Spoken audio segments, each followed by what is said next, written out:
Ready for the scare of a lifetime? Then like, comment, and subscribe to Everything Horror. Available on YouTube and TikTok. They say the Slenderman is just a myth, a story crafted by the internet to send shivers down spines. But some myths have roots in truth, dark, twisted truths that defy explanation. These are the accounts of those who came face to face with the faceless and lived to tell the tale, if you can call it a living. It started with my little brother. He came home from the park one afternoon, quieter than usual. When I asked what was wrong, he just said, "I saw the tall man." I thought he meant some random stranger, but over the next few days, things got weird. He started drawing pictures of a figure, stick-thin with impossibly long arms, standing in a forest. "Does he have a face?" I asked one day. "No," he whispered, his eyes wide. "But he watches me." That night, I woke to a tapping on my window. My room's on the second floor. My heart hammered as I pulled the curtain aside. Nothing. Just the dark backyard. But then the dream started. I'd see a man, tall, faceless, standing at the edge of the park where my brother had been. He didn't move, didn't speak, just watched. One night I woke up and found my brother's bed empty. Panicking, I ran outside, screaming his name. I found him standing in the backyard, staring into the woods. "He wants us to come," he said. I yanked him back inside, locked every door, and didn't sleep a second that night.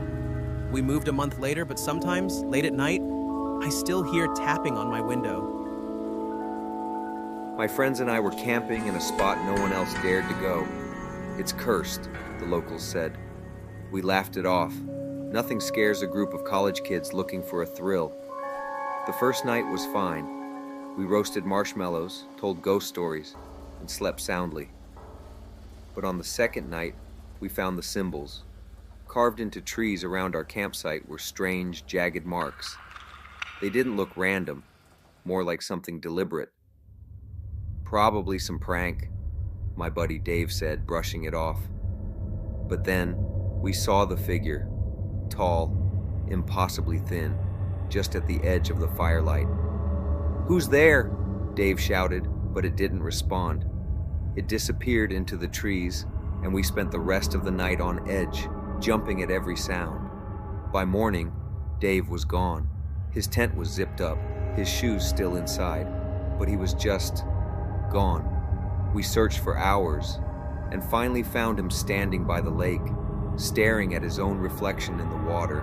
His face was pale, his eyes vacant. "What happened?" I asked, shaking him. "He's coming for you next," he whispered. We ran. We left everything behind and never went back. Dave hasn't spoken a word since that night.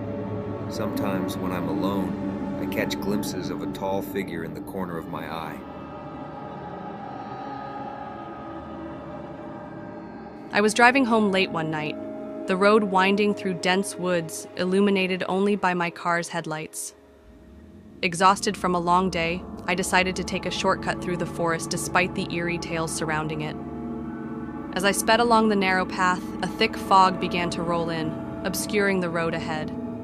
My headlights caught a glimpse of something standing by the roadside, tall, faceless, and impossibly thin. Slenderman. My breath caught in my throat as I slowed down, trying to make sense of the apparition. He began to follow, emerging from the fog at intervals, always staying just out of reach. Panic surged as I realized he wasn't just a vision. His presence felt real, tangible. I accelerated, but the road seemed endless, the fog thickening with each passing mile. My phone had no signal, leaving me isolated and vulnerable. Suddenly, the car started to malfunction, engine sputtering, lights flickering. I pulled over, heart racing, and saw him standing beside my vehicle, his silhouette outlined by the mist. I grabbed my keys, ready to run, but the door wouldn't budge. He reached out a long, slender hand, and I felt an overwhelming sense of dread. Summoning every ounce of courage, I forced the door open and fled into the night, not stopping until I reached a well-lit highway.